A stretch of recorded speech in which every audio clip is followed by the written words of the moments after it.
Ani rabbiin gaditti osoo namaaf lubbuu kennan jedhanii raayyaa abbaa macaatiif lubbuu koo kennan. Obboleessi koo na waliin dhalate dhufee matsaafa wangeelaa nu jalaa kukkute awwaleen nu gaafadhu sin jettan lakki ani waan biraa utuu nama rukute yookiin namaan waa jedhe isinii gaafachuun danda'a. Karaa quraanni irra deemeerra Amantaa isin karaa Nabii Muhammad irra deemeerra deemuu qaban bakka gaarummaa Nabii Muhammad godhe gochuu qaban. Namni tokko immoo wangeelan barsiisa eegga jedheeti waan wangeelli jedhu eegga qabatee booda waan wangeelli ajaju immoo hojjechuu qaban. Ani rabbiin gaditti osoo namaaf lubbuu kennan jedhanii raayyaa abbaa macaatiif lubbuu koo kennan. Maaliif jennaan nama amantii musliimaa nama turgeessuudha. Nama oromummaa nama turgeessuudha. Dhuguma garuu immoo baay'ee wanti kun ballataa gaafa dhufu gaaffinatti ta'a. Akka yaada keetitti mubee yeroo baay'ee namoota wal falman kana gidduun teessaa ati nama baratellee namoonni wal falman kuni yeroo baay'ee dhugaa dubbachuu fi barsiisa achi keessa jiru dhugaa achi keessa jiru wal hubachiisuu osoo hin taane amantaa walii xiqqeessu amantaa walii arrabsu dhaloonni booddeedhaan dhufu akka arraba badu amma ijoolleen gootota Oromoo beekoo fakkeenya fudhattee yoo ilaalte Sheek Mahammad Rashaad, Sheek Bakarii Saabaloo, Jaarraa Abbaa Gadaa, Huseen Buunee musliimummaa amantii musliimummaa kana qabatanii amantaa namaa osoo hin dhiibin qabsa'anii jechootuma nuun arrabaan sagalee walitti finnee dubbannu kanallee akka isaan bocanii fi gahee olaanaa taphatan. Kanneen akka Baaroo Tumsaallee, kanneen akka Qees Guddinaa Tumsaallee amantii isaanii bira osoo dhaabbatanii har'aan nu geessifatan.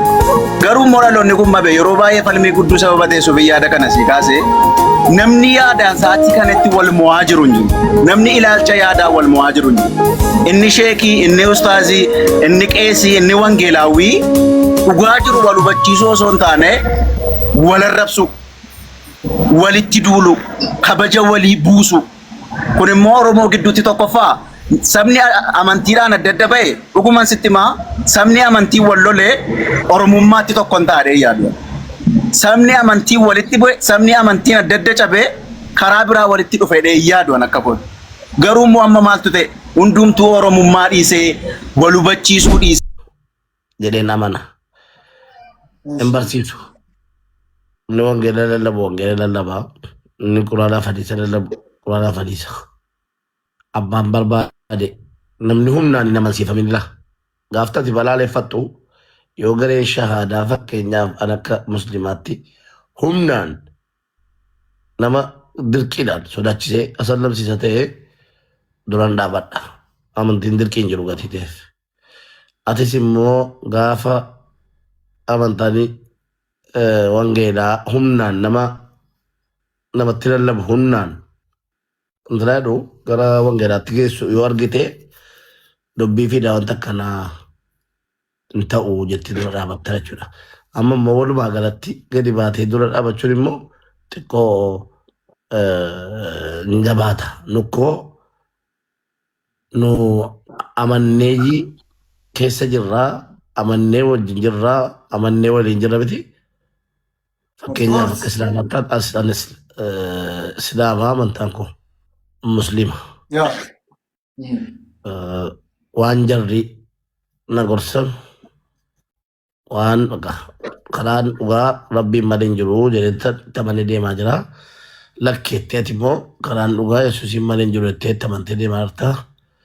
Lakum diinukum waliya diin. Atis amantaa keetiin, anis amantaa kootiin kabajni garuu gidduu keenya jiraachuu qaba.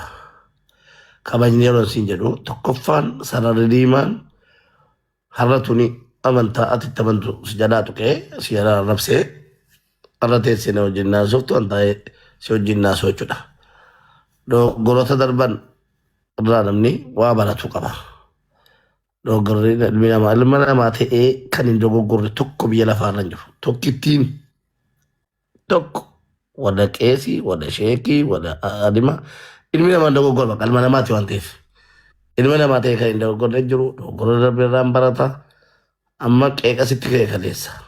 I love you Allah, I love you Quran jetteedhaan hin ta'uu سينجري أولي متي أمس تسجد تداران ولا بدأ جدا على كنا ولا بعدين تاج جدا أمانتين كي مال جدا أمانتي جدا دي مندر كم أينو أمانتي ساسا جدا دي مندر كم تاجفت ننديو أنا ما ورا وان غير دللا بنوس جدا تا إنا نجفت دان جوين غوري أكاونتي رو مكانان أكاونتي رو سامتي نان نجفت دا غمس نان كنا نجفت دا غمنا نان نجفت دا نجفتشون براتشون فايدة كذا براتشون نما ميدين كابو إلا أنا الحمد لله كنا كيسن جرا أكاسي تنجرا إذا كنا كنا جرا كم كومو كزجرا جريه والبلا كابو نفيدس كنا أفواتي كيكا ستكاسة تاران نكاكا ليسا كيكا ستكاسة تاران ليسي بكا واي من تابر على ليسي تي واي أمن تاكي تيرنا قفا دبت Ela, mubi, Al tokko Mubarakiin gaaffii tokko gaafachuu waan danda'u kan yaada tokkitti. Oi, tokkicho basitti nima. Maal jedha beektai, wangeelli maal jedha beektai, nama wajjin nagaatti jiraachuudhaafi, ila diina keellee nyaachisi obaasi jedha sii galee nagaatti jiraachuudhaaf. Nama kamii wajjin illee nagaatti jiraachuudhaafi eenyu wajjin qiimii nuumin jedha. Eenyu wajjin. La diina keellee yoonni hanqaaqu bofa siilaati hanqaaqu lukkuu laadhuuf jedha jibbaan hin deebisiin jaalala hin deebisii jedha maarree kanaaf horee I love you Nabiyyuu Muhammad I love you Allah waantan jedheef jibbamuun qabaan an jechuudha ila jaalala labsuun koo tokkummaa labsuun koo yoo dhaqee mootummaa waaqayyoo keessaa na baasa ta'e xinqir godhee keessaa na baasu sii galee Kanachi ayyaana namaatiin deemu. 5 million ifama wajjin gaaffii wayii namni na gaafataara. Ani obboleetti koo gaaffii kee dubbiseera. Ani Mubaaraklee ansi miti. Amantaa namaan tokko addas boris nama amantaa koo tokko ofirratti nama dhiisu miti. Mirgi wayii yeroo ofirratti dhiisu siin jedhu dhaqeen qabeeruu kutatuun ta'in biyya lafaarra jirra. Biyya lafaarra immoo seera jira. Eenyunu kan Mubaarak yeroo danu sitti beerre deddeebi'e waa isin naasofsiisuu barbaadan of hin beeku malee. Garuu nan dubbadhu waan nan dubbadhu gatiin beekuuf rakkoon qabu. Namni maanoo na tursiisu hin jiru. Eenyunu amantaa isaatiif waardiyyaa ta'uu qaba. Tokko kanaaf an Mubaarak amantaa kootiif waardiyyaa. Miiliyoon gaafa inni qabamu baay'een gammade. Asxaa sitti maara. Gaafa miiliyoon qabamu baay'een gammade. Maaliif amantaa kootti balleesseera. Amantaan itti amanutti xiqqeesseera. Kanaafuu to'annoo seeraa jala ooluusaa natti toleera. Seerri maaliif kaa'amere? Lakki seeraan ala jiraachuu barbaanna. Maaliifi gumaa hin baanne miiliyooni akka amantaa gadi ba'ee arrabsaa ture. Kunoo bira hin jira miti innis hin beeka. Ani nan beeka. Amantaa koo arrabsaa ture. Amantaa koo xiqqeessaa ture. Abbootii amantaa koo xiqqeessaa ture. Waa nu balleessaa ture. Deebi'ee immoo wanta asirratti argamee fi dhiifama ilma namaati. An dhiifamatti namanaa dhiifama jedhe. Namni waan daldalamaa baratan ta'eef innis immoo dhiifama jedhee waan ta'eef kanaaf an dhufe. Gaafa sana leenca kennitee jedhanii haan.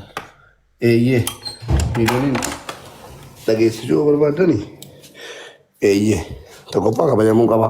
Amantaan koolaa kabajamuu qaba. Leencaan kenne dhugaadha.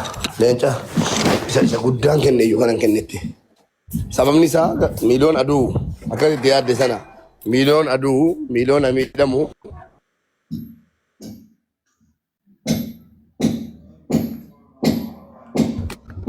nagama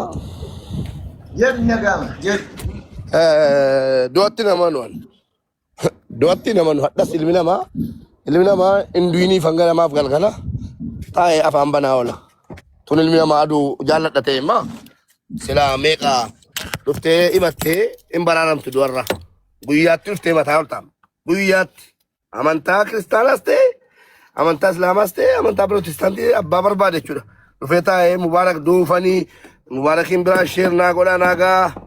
Gatiin kaleessa guyyaa tokko nama tokko dubartii tokko baraalee fi qoyal tokko dhiifama. Gatiin nama tokko baraalee beekuudhaaf iyyuu dhuftee akkuma kaleessa nama tokko rabbii gaditti baraalee beekuuf sagalee nuu ta'ee nu haa baraaruudhaaf iyyuu dhufteetti maxxana. Kanaaf du'atti nama jechuudhaan. Kanaaf ragaan immoo osoo mana masiin jedhee ka'e. Miiliyoon badii qaba. Miiliyoon badii isaarratti akka inni seeraan gaafatamu malee akka inni du'u hin barbaanne. Kanaafan ifaan ifatti. Waan keessaan hojjetamu hin beeku waan. Waan namni ilmi namaa keessaan boolla walii qotu sana hin beeku. Irruma keessaan ifaan ifatti miiliyoon seeratti akka inni dhiyaatu gatiin barbaadeef. Dhageessee akka inni seeratti dhiyaatu gatiin barbaadeef adii seeraan gaafatamuu qabaa jedhee waan an godhe sana godhee waa koo immoo atis dhaggeeffadhu atis obboleetti kan gaaffii kana na gaafatte. Maal balleesse ka jettu sitti badii miti kana ka rakkoon waliigallee jiraachuu wanti nu dhowwe maal balleesse maal hin balleessine miiliyoon maal hin balleessi yeroo sana maal dhiise miiliyoon si biratti badii miti maaliif faallaa keetii amantaan islaamaa amantaa jibbitu gatii ta'e faallaa keetii waa tokko hin balleessine jechuudha akka nama saree maraatte tokko yoo rukute abbaanis maaf rukutte hin jedhu namni inni kaanis maaf rukutte hin jedhu akka sanatti sitti fakkaate lakki amantaan akkuma siif lubbuu ta'e anaafis lubbuu gooti an amantaa namaan tokko guyyaa tokko amantaa namaa xiqqeessee hin beeku har'a waggaa 10 meeqan miidiyaa fayyadamaara hangafa keeti miidiyaadhaan guyyaa tokko anaa amantaa wangeelaa arrabsu guyyaa tokko anaa amantaa kiristaanaa kanaaf ragaa maa iffa godhatta gaafa ati obboleessi koo na waliin dhalate dhufee matsaafa wangeelaa nu jalaa kukkute awwaleen nu gaafadhu gaafa sin jettan lakki ani waan biraa utuu nama rukute yookiin namaan waa jedhe isinii gaafachuu hin danda'a. Amantaa isin amantanu itti amantanu isin jalaa kukkute wantan isinii gaafadhu hin jiru. Kanaafuu an murteenan murteessu dubbinan dubbadhu ilma namaatiif ooluma qixa. Maalan siniin jedhee gaafatan deemaati feetan seeraan gaafadhaa feetan ajjeesaa gumaa baadhaa akka amantaan keessan isiniin jedhuun deemaa gumaa baadhaa namni isin gaafatu tokko hin jiru anan gafa isaati jedhee isiniin deebisneen maa sana waraabin isin maa gaafa sana waraabdanii galatoomii bakka deebisirraa arganneerra yoo qajeela qajeelu yoo qajeela akka amantaa keenyaatti tarkaanfii irratti fudhannaa maan jedhin gaafa inni wangeela qabatee quraana arrabsu nabi muhammadii alayhi salaam arrabsu gaafa jarri dhufanii natti matan deebii maaliin kenneefi isin immoo dhungadhaan jenneeni akkuma kaleessa siif amantaa koo hin taaneen tarkaanfii irratti fudhadhu amantaa kee irratti kuma hin jedhe obboleessa kootiin dhiiga kooti eenyuyyuu caala utuu kaleen na barbaachisee isa naa kenna eenyuyyuu caala dhiignitu na barbaachisee isatu naa kenna wallaalee miti yeroo kan amantaa namaa tokko barbaadu obboleessa kooti jedhama akka mubaaraketti akka inni amantaa namaa tokko kabajan amantaa kamiifuu qabu mirkaneessee achira obboleessa koorata mirkaneessee jechuudha lama du'e waleen tokko kootini gaafa kan keetii akka sanasiin jedhee gaafa kan islaamaa immoo inni islaamin arrabse jedhamee himatamu feetan ajjeesaa feetanii sifadha awwaa tokko rakkoon qabu natti himatinaa gaafan jedhu tole jedhanii deeman awwalee gatiinni wangeelatta malee fi akkana jedhaa turtanii an deebisiniin kennine bakka akkanaattan sinii deebisa eeggadhee guyyaa jechuudha gaafa sana maal jedhaa turtan gatiinni amantaa wangeelaatta maleef gaafa inni wangeela kukkutoo gatiinni maal ta'eefanii gatiinni innoo islaamaa gaafa sana maalifan gaafa sana gobaz baga kukkute maaltu sinni beesiniin hin jedhire kanaafuu yaada keessanii fi deebiin isinu marka jira ani namaa fi ilma namaa nan kabajaa yaada kan taaneen fudhadhu walumaa galattati miiliyoon yaada walii galaa tokko ittiin haasoo barbaada baay'een si jaalladha asumaani galatoomeenis baay'een si jaalladha isa darbe inni himna inni darbe haafu garuu yeroo baay'ee yaaduma tokko sitti kaasuu barbaadan dhugaa dubbachuuf carraama kana argadhee hundi keenya isa darbe irratti mubaarik akka godhe yabaluun akka godhennee viidiyoo hojjechaa turre inni sun darbeera bakka garuu ani amube ati yeroo baay'ee hiyyeessota bira dhaabbatta mimmaan hiyyeessaati qorsitu mataasaa lafa irratti osoo hin taane rabbi biratti illee gati akkasiif kennuu nana mana sii galee hojii kanallee akka itti fuftu nana mana Garuu immoo beeko yeroo baay'ee maaltu na dhiphisa umurii koo kanatti miidiyaa kana gubbaatti maaltu na jibbisiisa. Wal falmii gareewwan amantaa gidduu jiran ilaalchisee sa'aatii kanatti karaa miidiyaa pilaatfoormii tiiktookii jedhamuun kun erga dhufeen booddee dhugaa dubbachuuf amantiin keenya gargari yoo ta'e oromummaa nuuni bakka tokkotti qabnaa dhiigi keenya tokkodha. Ani rabbiin gaditti osoo namaaf lubbuu kennan jedhanii raayyaa abbaa macaatiif lubbuu koo kennaan. Maaliif jennaan nama amantii musliimaa nama turgeessuudha. Nama oromummaa nama turgeessuudha. Dhuguma garuu immoo mubee baay'ee wanti kun ballataa gaafa dhufu gaaffin itti ta'a. Akka yaada keetiitti mubee yeroo baay'ee namoota wal falman kana gidduun teessaa ati nama baratellee namoonni wal falman kuni yeroo baay'ee dhugaa dubbachuu fi barsiisa achi keessa jiru dhugaa achi keessa jiru wal hubachiisuu osoo hin taane amantaa walii xiqqeessu amantaa walii arrabsu dhaloonni booddeedhaan dhufu akka arraba badu amma ijoolleen gootota Oromoo beekoo fakkeenya fudhattee yoo ilaalte Sheek Mahammad Rashaad, Sheek Bakarii Saabaloo, Jaarraa Abbaa Gadaa, Huseen Buunee musliimummaa amantii musliimummaa kana qabatanii amantaa namaa osoo hin dhiibin qabsa'anii jechootuma nuun arrabaan sagalee walitti finnee dubbannu kanallee akka isaan bocanii fi gahee olaanaa taphatan. Kanneen akka Baaroo Tumsaallee, kanneen akka Qees Guddinaa Tumsaallee amantii isaanii bira osoo dhaabbatanii har'aan nu geessifatan. Garuu immoo dhaloonni kun mabe yeroo baay'ee falmii gudduu sababa teessuuf yaada kana sii kaasee namni yaadaan sa'aatii kanatti wal mo'aa jiru hin jiru. Namni ilaalcha yaadaan wal mo'aa jiru hin jiru. Inni sheekii, inni ustaazii, inni qeesii, inni wangeelaawwii dhugaa jiru wal hubachiisuu osoo hin taane wal arrabsu, walitti duulu, kabaja walii buusu. Kun immoo Oromoo gidduutti tokkoffaa sabni amantiidhaan adda adda ba'e dhuguman sitti himaa sabni amantii wal lolee Oromummaatti tokko hin taane yaadu. Sabni amantii walitti bu'e sabni amantiin adda adda cabee karaa biraa walitti dhufe yaadu akka kun.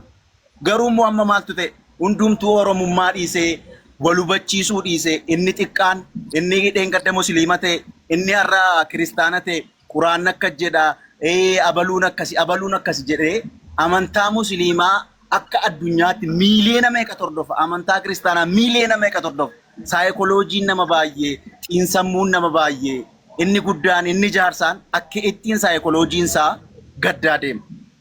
Mubee yeroo baay'ee namoota wal falman kana gidduutti yaada kana kaastee hubeettaa wal falmuu wala falmanii wanta achirra jiru dhugaa jiru wal hubachiisanii garuu wal arrabsuun kun amantaa namaa osoo hin arrabsin hin danda'amu. Ergamaa Rabbiin osoo hin arrabsin hin danda'amu. Yesuus Kiristoos osoo hin arrabsin dhugaa sana barsiisuun hin danda'amu. Yeroo baay'ee wal falmii kana gidduutti sababan si arguuf namoota kana hubachiisuu yaaltee ta'u. Yoo wanti kun hin dhaabbatu ta'e dhuguma kana booda pilaatfoormii tiiktookii jedhamu miidiyaa kana irratti Oromoon tokko hin ta'a jettee yaadda. Kana booda tokko hin taana jettee yaadda. Kanuma duwwaan si gaafadha. Thank you Mubeeko. Galatoom ulfaadhu. Yaadati qabdu anis nan qaba. Yaadati qabdu anis nan qaba. Akka amantaa Islaamaatti bakka bu'ee wantan dubbadhu hin jiru. Akka nama tokkootti akkuma keetii akkuma tamma yaada kennattetti an akka Mubaarak Musammaatti wannan dubbadhu yoo jiraate asirratti wal arrabsuun hin ta'u qaamni arrabsu jira taanaan abbaa amantaa tokkoffaa irratti abbaa amantaati jedhamee arrabsuun nageenyaan takkaan nageenye gatiin nageenye faanaaf haaraadha. Abbaa amantaa Islaamaati jedhamee amantaa kan biraa arrabsuus ta'ee nama dhuunfaa arrabsuun fakkeenya Nabi Muhammad alayhi salaatu salaam ta'uu miti. Nama arrabsani kan jedhu tokkitti modeeliin keenya isaanii fakkeenya kan nu godhanne deemnu isaanii sunna isaanii irra deemna. Nama arrabsan kan jedhu nageenyes hin jirus dhibbattan dubbadhaa hin jiru.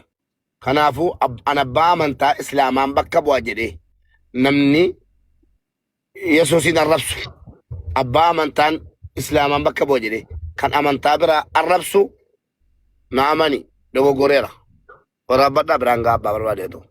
Dogoggora guddaa dogoggore arrabsaa kan jedhu hin jiru. Sii galee.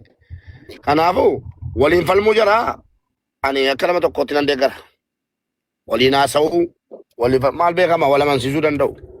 wala mansiisuu jechuun immoo ulfaatanii galuu jechuudha. Egalee wala mansiisuu jalaa dandeettii qabanuu fi waan baratan irraa ta'anii waliin falmanii waliin haasa'anii bakki kun akkana nagaadhaan waliin haasa'anii wala mansiisuu jalaa nan jaalladha. Natti tola kanaafan maalifan soba natti tola taa'ee naggeeffadha dhoonda. Wala rabsuu isa jala irratti anis akkuma keetiitiin deeggaru. Namni waa danuu waa walirraa qaba. Tokko namummaadha. Namummaa nama atis nama anis nama. Namummaa walitti qabda. Lammaffaa Oromummaa amantaadhaan gargar ta'uun waa danuudhaan immoo ilmi namaa tokko ta'ee jiraataadha. Ilmi namaa waa danuu wal fayyadas. Waa danuu wal fayyadas. Kanaafuu yeroo waliin falman dhaamsan jaraa dhaamu yeroo waliin falmanu yoo walii galan yoo waliin galle irratti walii galuun isin danda'ama bar namni walii galuu irratti malee yoon amansiifadhe malee jechuu dhiisanii yoo walii gale namni walii gala miti hima yoo waliin galle sikkoo walii galaam waliin galle irratti walii galee addaan deema bakka kanaaf addamman falmina yoo si amansiise yoo atis na amansiiste yoo immoo anis si na amansiisne waliin amansiisne irratti walii galleeyyi eeyyee waliin amansiifne nagaa ta'e waliin jedhee wal biraa deemuun danda'ama. Asirrattan yaadni akka nama tokkottan kennadhu kanuma abbaan barbaade Yesuusitti abbaan barbaade Allahatti abbaan barbaade maa amantiini lama moo sadii qofatu yoo tiktookiin irraa wal falma amantii kumaatama jira biyya lafaar amantii kumaatama namni simmoo kumaatamaan amantaa jijjiirataa ta'a jijjiirataas jira argaa jirra. Kanaafuu karaa nagaatiin akka falmanu anis dhaamsa kooti karaa nagaatiin waliin kaasaan maaliifi abbaa amantaa jedhame gastii irra taa'e namoota kumaatamaan tiktaakiin hedduu nama harkisa keessattuu immoo kirkiriin jiraannaan bucoo si wocne jiraannaan keessattuu waa'een amantaa immoo sensitiivii gati ta'eef namni wal gaha yeroo wal gahu kana waa barachuu qaba waa baratee deemuu qaba malee atakaaroof ciqicciki ana malee kan koo malee itoo hin ta'in barnoota akka namni barnoota baratu gochuu danda'uu qabu malee abbootiin amantaa fakkeenya ta'uu qabu malee wal arrabsanii arrabaan fakkeenya ta'uu qabanu namni abbaa amantaati an jedhaa nama arrabsu nan shakkaan abbaa amantaa ta'uusaa walumaa galatti an abbaa amantaati ofiin jedhaa kan nama arrabsu yoo jiraate nan shakka abbaa amantummaa isaasiniin jedha galatooma. Waa mube galatoomi dhugaa isma silee dubbachuuf ta'edha kan itti dubbatte amma maalii waa'ee garee irratti wanti hin jedheef maaliif beektaa garee haa qabaatush wangeellis wanta garee qabuun qabu quraanis waanuma garee qabuun qabu fakkeenya tokkoon sii fudhadha Iyesuus Kiristoos gaafa biyya lafaa barsiisaa ture kophaasa barsiisaa ture garee tokko malee jechuudha gaafa garafames kophaasa garafameen namni isaa wajjin garafamee hin jiru gaafa fannifames namni isaa wajjin fannifame tokko illee hin jiru kophaama isaa fannifameen gaafa awwaalames kophaama isaa awwaalamee gaafa du'a moo'ee ka'es kophaama isaa du'a moo'ee ka'e ila abbaa amantii tegga jedhe yookaan quraanan barsiise egga jedhe quraanni maal jedha wanta gaarummaa quraanni dubbatu sana erga laqee affasee sammuutti qabatee booda karaa quraanni irra deemerra karaa nabii Muhammad irra deemerra deemuu qaban bakka gaarummaa nabii Muhammad godhe gochuu qaban namni tokko immoo wangeelan barsiisa egga jedheeti waa wangeelli jedhu egga qabatee booda waa wangeelli ajaju immoo hojjechuu qaban otoo ofii isaatii bakka miiriiko booddee walitti deebinee waliin mari'anna wal dirqamaa miti amantaa wal qabachiisuudhaaf dirqamaa miti wal arrabsuun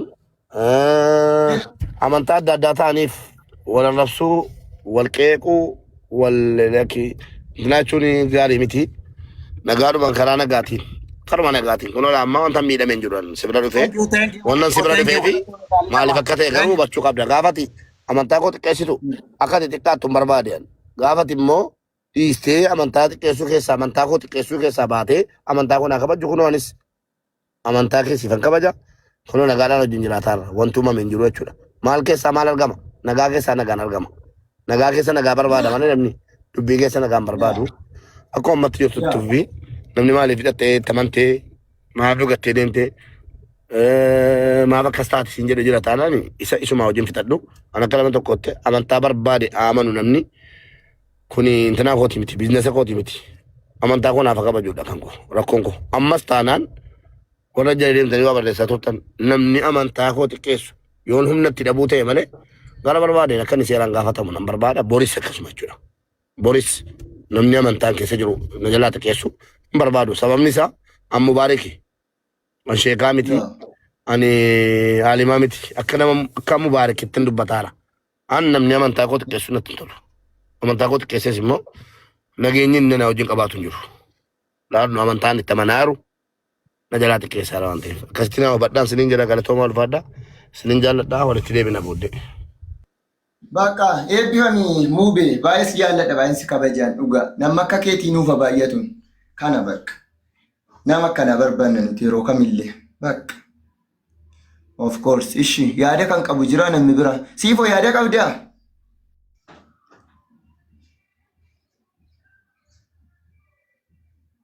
siifan yaada qabdaa namni yaada qabdan hoo jiraattan xiqqoo siyaasa'uu dandeenya. Namni yaada qabdan hoo jiraattan lakkoofsa tokko tokko barreeffadhaa. Ustaas. Amma nagaan bu'ee bakka miliyoon. Ati Mubaarakis obbolaanii kana booda bakka jechuudha. Hoo koomantii dhufanii waa jedhanillee wal qeessaati silayyuu nama hin qeeqxu qeeqan beektu. Mubeen illee akkasii bakka amma nagaan bu'eera baga nagaan bu'ee. Yaa eebbifame dhugaa.